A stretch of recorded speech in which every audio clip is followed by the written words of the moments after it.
जय हिंद दोस्तों। तो आज अपने यूट्यूब चैनल लुक को स्टडी में आप सभी का स्वागत है।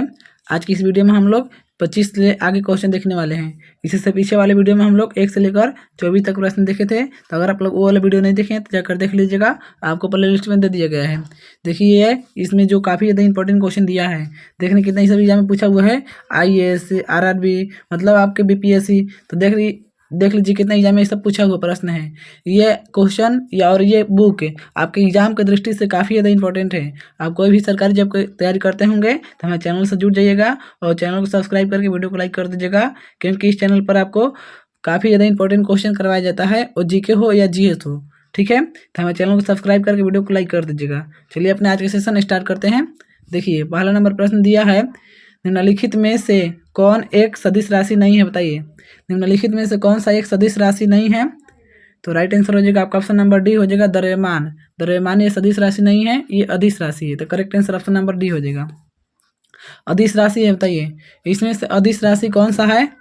तो राइट आंसर हो जाएगा आपका ऑप्शन नंबर ए, ऊर्जा। ऊर्जा जो है ये अदिश राशि है। Correct answer option number A हो जाएगा। चलिए नेक्स्ट प्रश्न देखते हैं। निम्नलिखित में से कौन सी एक सदिश राशि है, बताइए। निम्नलिखित में से कौन सी एक सदिश राशि है? तो राइट आंसर हो जाएगा आपका ऑप्शन नंबर ए, संवेग। संवेग जो है ये सदिश राशि है। Correct answer option number A हो जाएगा। नेक्स्ट प्रश्न देखते हैं। देखिए क्वेश्चन दिया है, निम्नलिखित में से कौन सी राशि सदिश नहीं है, बताइए। कौन सी राशि सदिश नहीं है? तो आपका राइट आंसर हो जाएगा आपका ऑप्शन नंबर डी, आयतन। आयतन जो है ये आपका सदिश राशि नहीं है। Correct answer option number D हो जाएगा। देखिए सब BPSC, SSC आप कोई भी जॉब को तैयारी करते होंगे तो हमें चैनल से जरूर जुड़ जाइएगा, क्योंकि यहाँ पर आपको काफ़ी ज़्यादा एग्जाम वाला क्वेश्चन आपको कराया जाता है। देखिए क्वेश्चन दिया है, निम्नलिखित में सदिश राशि है, बताइए इसमें से सदिश राशि कौन सा है? तो बेग। बेग जो है सदिश राशि होता है। करेक्ट आंसर ऑप्शन नंबर यहाँ पर आपका ए हो जाएगा। निम्नलिखित में से कौन सा एक व्युत्पन्न परिणाम नहीं है, बताइए। कौन सा एक व्युत्पन्न परिणाम नहीं है? तो द्रव्यमान। द्रव्यमान एक व्युत्पन्न परिणाम नहीं है। राइट ऑप्शन नंबर यहाँ पर आपका बी हो जाएगा। Correct answer. नेक्स्ट क्वेश्चन देखिए, प्रश्न यहाँ पर कर रहे हैं आपका, त्वरण ज्ञात करने का सही सूत्र कौन सा है, बताइए। त्वरण ज्ञात करने का सही सूत्र कौन सा है? त्वरण ए बराबर होता है आपका V माइनस U बटा टी, यानी कि आपका अंतिम वेग माइनस प्रारंभिक बटा समय होता है। तो यहाँ पर आपका राइट आंसर हो जाएगा आपका ऑप्शन नंबर यहाँ पर करेक्ट ए हो जाएगा। ए बराबर V माइनस U बटा टी हो जाएगा। पदार्थ के संवेग और वेग के अनुपात से कौन सी भौतिक राशि प्राप्त की जाती है, बताइए। पदार्थ के संवेग और वेग के अनुपात से कौन सी भौतिक राशि प्राप्त की जाती है? तो द्रव्यमान। राइट ऑप्शन नंबर सी हो जाएगा। पदार्थ के संवेग और वेग के अनुपात से द्रव्यमान प्राप्त होता है। करेक्ट आंसर सी हो जाएगा। प्लांक के अचर में किसका आयाम होता है, बताइए। प्लांक के अचर में किसका आयाम होता है? तो प्लांक के अचर में आपका कोणीय गति का आयाम होता है। राइट ऑप्शन नंबर यहाँ पर आपका सी हो जाएगा। Correct answer. नेक्स्ट क्वेश्चन देखते हैं। देखिए प्रश्न यहाँ पर आपका दिया है, एक लकड़ी झूले पर बैठी स्थिति में झूला झूल रही है, बताइए। एक लड़की झूले पर बैठी स्थिति में झूला झूल रही है। उस लड़की के खड़े हो जाने पर दोलनों का आवर्तकाल क्या होगा, बताइए। उस लड़की के खड़े हो जाने पर दोलनों का आवर्तकाल क्या हो जाएगा? तो दोलनों का आवर्तकाल आपका हो जाएगा कम हो जाएगा। राइट ऑप्शन नंबर यहाँ पर आपका ऑप्शन नंबर ए हो जाएगा। जब उस लड़की झूला पर उठ जाएगी तो दोलन का आवर्तकाल कम हो जाएगा। नेक्स्ट क्वेश्चन देखिए, कह रहे प्रश्न है, घूर्णन गति एक गोल मेज पर अचानक एक लड़का आकर बैठ जाता है, मेज के कोणीय वेग पर क्या प्रभाव पड़ेगा, बताइए। घूर्णन गति एक गोल मेज पर अचानक एक लड़का आकर बैठ जाता है, मेज के कोणीय वेग पर क्या प्रभाव पड़ेगा? तो मेज के कोणीय वेग पर आपका प्रभाव पड़ेगा कम हो जाएगा। राइट ऑप्शन नंबर यहाँ पर आपका ए हो जाएगा, कम हो जाएगा। नेक्स्ट क्वेश्चन देखते हैं।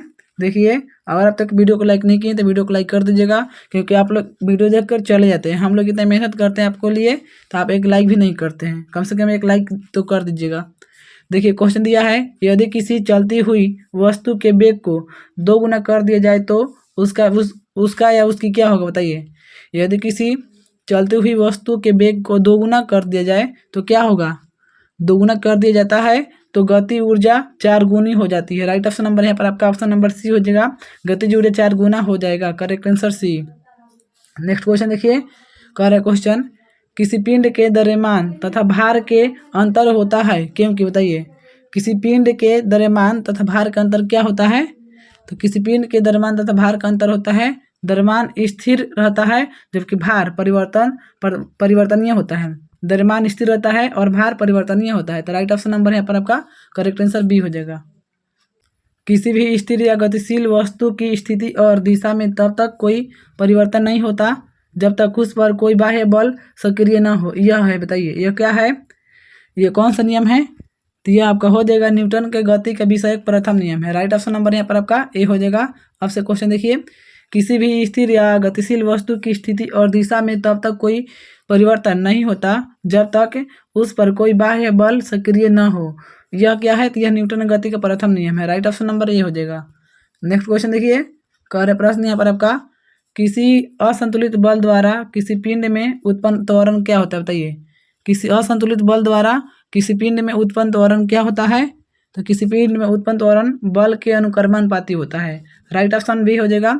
यानी कि असंतुलित बल द्वारा किसी पिंड में उत्पन्न जो त्वरण होता है बल के अनुकर्मानुपाती होता है। Correct answer B. Next question देखिए, न्यूटन के गति के तीसरे नियम के अनुसार क्रिया तथा प्रतिक्रिया से संबंध बल कौन सा? बताइए, न्यूटन के गति के तीसरे नियम के अनुसार क्रिया तथा प्रतिक्रिया से संबंध बल कौन सा है? तो क्रिया तथा प्रतिक्रिया से संबंध बल आपका हो जाएगा हमेशा भिन्न भिन्न वस्तुओं पर ही लगे होने चाहिए। हमेशा भिन्न भिन्न वस्तुओं पर ही लगे होने चाहिए। तो राइट ऑप्शन नंबर यहाँ पर आपका सी हो जाएगा, करेक्ट आंसर। चलिए नेक्स्ट प्रश्न देखिए, कह रहे यहाँ पर प्रश्न है, प्रत्येक क्रिया के बराबर और विपरीत दिशा में एक प्रतिक्रिया होती है। यह है, बताइए, प्रत्येक क्रिया के बराबर और विपरीत दिशा में एक प्रतिक्रिया होती है, यह क्या है? तो यह प्रकार का न्यूटन का गति का विषयक तृतीयक नियम है। इसमें तृतीयक नियम में क्रिया के विपरीत प्रतिक्रिया होती है, यानी कि इधर आपका बल लगेगा तो इधर वस्तु जाएगा। ठीक है, तो राइट ऑप्शन सी हो जाएगा। जल में तैरना न्यूटन के गति के किस नियम के कारण संभव है? बताइए, जल में तैरना न्यूटन के कौन सा गति के नियम है?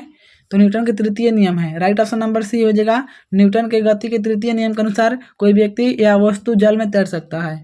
नेक्स्ट क्वेश्चन देखिए, कह रहे प्रश्न है, कोई पिंड तब तक विरामावस्था में ही बना रहेगा जब तक उस पर कोई बाह्य बल कार्य नहीं करता है। यह कथन किसका है? बताइए, यह कथन किसका है? तो यह राइट आंसर हो जाएगा यहाँ पर आपका ऑप्शन नंबर ए हो जाएगा। यह कथन न्यूटन का है। करेक्ट आंसर ए हो जाएगा। बल की परिभाषा आती है न्यूटन के कौन सा नियम से? बताइए, बल की परिभाषा न्यूटन के कौन सा नियम से मिलती है? तो न्यूटन के गति के पहले नियम से। बल की परिभाषा गति के पहले नियम से मिलती है। तो करेक्ट आंसर ए हो जाएगा। देखिए, सब एसएससी, कोई भी पीएससी, कोई आईएएस में ये सब क्वेश्चन पूछा हुआ है। अगर आप लोग इस चैनल से जुड़ते हैं तो आपको काफ़ी ज़्यादा इंपॉर्टेंट और काफ़ी ज़्यादा लाभ होगा। देखिए, क्वेश्चन कह रहा है यहाँ पर आपका, किसी पिंड के उस गुणधर्म को क्या कहते हैं जिससे वह सीधी रेखा में विराम या एक समान गति की स्थिति में किसी भी परिवर्तन का विरोध करती है? बताइए, किसी पिंड के उस गुणधर्म को क्या कहते हैं जिससे वह सीधी रेखा में विराम या एक समान गति की स्थिति में किसी भी परिवर्तन का विरोध करती है, उसको क्या कहा जाता है? तो उसके यहाँ पर आपका राइट आंसर हो जाएगा, आपका ऑप्शन नंबर बी हो जाएगा, जड़त्व कहा जाता है। जड़त्व, करेक्ट आंसर बी हो जाएगा। न्यूटन के पहले नियम को भी कहते हैं, बताइए, न्यूटन के पहले नियम को और क्या कहा जाता है? तो जड़त्व नियम। राइट ऑप्शन नंबर यहाँ पर आपका बी हो जाएगा। न्यूटन की गति के पहले नियम को ही जड़त्व का नियम कहा जाता है। नेक्स्ट क्वेश्चन देखिए, गाड़ी खींचता हुआ घोड़ा किस बल के कारण आगे बढ़ता है? बताइए, गाड़ी खींचता हुआ घोड़ा किस बल के कारण आगे बढ़ता है? तो घोड़े द्वारा गाड़ी पर आरोपित बल से। घोड़े द्वारा गाड़ी पर आरोपित बल से। तो राइट ऑप्शन नंबर यहाँ पर आपका बी हो जाएगा, घोड़े द्वारा गाड़ी पर आरोपित बल से। Right option number B. चलती हुई बस जब अचानक ब्रेक लगाती है तो उसमें बैठे हुए यात्री आगे की दिशा में गिरते हैं। इसको किसके द्वारा समझाया जाता है? बताइए, इसको किसके द्वारा समझाया जाता है? तो न्यूटन के गति के पहले नियम के द्वारा। राइट ऑप्शन नंबर यहाँ पर आपका बी हो जाएगा, न्यूटन की गति के पहले नियम के द्वारा। देखिए, ये एनडीए क्वेश्चन है। चलिए नेक्स्ट क्वेश्चन देखिए, रॉकेट किस सिद्धांत पर कार्य करता है? बताइए, रॉकेट किस सिद्धांत पर कार्य करता है? तो रॉकेट आपका न्यूटन का तृतीय नियम पर सिद्धांत, न्यूटन की गति के तृतीय नियम पर काम करता है rocket. Right option number B ए हो जाएगा यहाँ पर। अश्व यदि एकाएक चलना प्रारंभ कर दे तो अश्वारोही के गिरने की आशंका का कारण क्या है? अश्वारोही को गिरने की आशंका का कारण आपका हो जाएगा विश्राम जड़त्व। राइट ऑप्शन नंबर यहाँ पर आपका सी हो जाएगा, विश्राम जड़त्व के कारण वो उसको गिरे गिरे हो जाता है। चलिए नेक्स्ट क्वेश्चन देखते हैं। देखिए प्रश्न दिया है यहाँ पर, क्रिकेट का खिलाड़ी तेजी से आती हुई बॉल को क्यों अपने हाथ को पीछे खींचकर पकड़ता है, बताइए। क्रिकेट का खिलाड़ी तेजी से आती हुई बॉल को क्यों अपने हाथ को पीछे खींचकर पकड़ता है? तो यहाँ पर आपका राइट आंसर हो जाएगा, आपका ऑप्शन नंबर ए हो जाएगा, बॉल विश्राम की स्थिति में आ सकती है। बॉल विश्राम की स्थिति में आ सकती है, इसीलिए खिलाड़ी पीछे की ओर हाथों को अपने कर लेता है। राइट ऑप्शन ए हो जाएगा। देखिए अगर आप लोग इससे आगे वाला क्वेश्चन देखना चाहते हैं तो मेरे चैनल को सब्सक्राइब करके वीडियो को लाइक कर दीजिएगा। देखिए सब जो प्रश्न है काफ़ी ज़्यादा इंपॉर्टेंट है आपके एग्जाम की दृष्टि से। तो आप कोई भी सरकारी जॉब का तैयारी करते होंगे तो इस चैनल से जरूर जुड़िएगा, क्योंकि आपका हर एक एग्जाम में साइंस क्वेश्चन आता है और जीके भी पूछा जाता है। तो हमारे चैनल को सब्सक्राइब करके वीडियो को लाइक कर दीजिएगा और हमारे कमेंट करके एक बार जरूर बताइएगा कि हमारे चैनल को वीडियो कैसे लगते हैं। चलिए हमारे वीडियो देखने के लिए आप सभी भाइयों को धन्यवाद।